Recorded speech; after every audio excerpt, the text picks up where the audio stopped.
হয়, আজি দিনজোৰা কাৰ্যসূচী আমি ৰাজগড় পঞ্চায়ত, ৰঙতি পঞ্চায়ত আৰু শিমলুগুৰি পঞ্চায়তত আমি 6খন পকীপথ আঁচনি আজি ৰূপায়ণ কৰিলোঁ।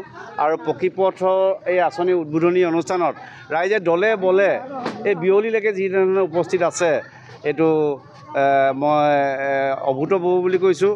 আৰু তাৰ বাবে মই ৰাইজক সেৱা ৰাখিছোঁ।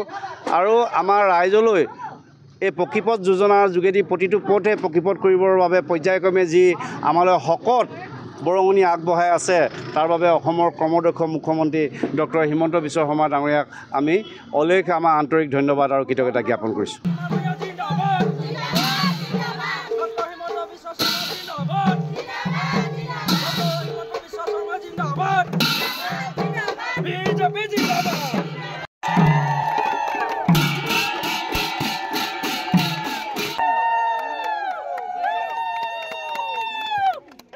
হয়, আজি দিনজোৰা কাৰ্যসূচী আমি ৰাজগড় পঞ্চায়ত, ৰঙতি পঞ্চায়ত আৰু শিমলুগুৰি পঞ্চায়তত আমি 6খন পকীপথ আঁচনি আজি ৰূপায়ণ কৰিলোঁ।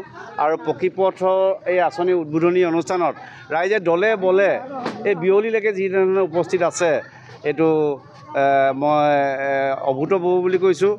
আৰু তাৰ বাবে মই ৰাইজক সেৱা ৰাখিছোঁ।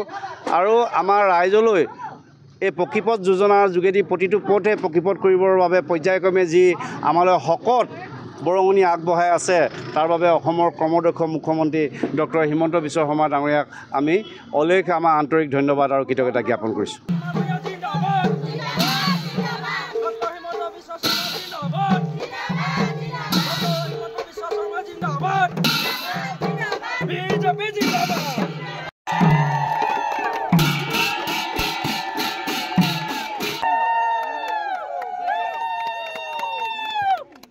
হয়, আজি দিনজোৰা কাৰ্যসূচী আমি ৰাজগড় পঞ্চায়ত, ৰঙতি পঞ্চায়ত আৰু শিমলুগুৰি পঞ্চায়তত আমি 6খন পকীপথ আঁচনি আজি ৰূপায়ণ কৰিলোঁ।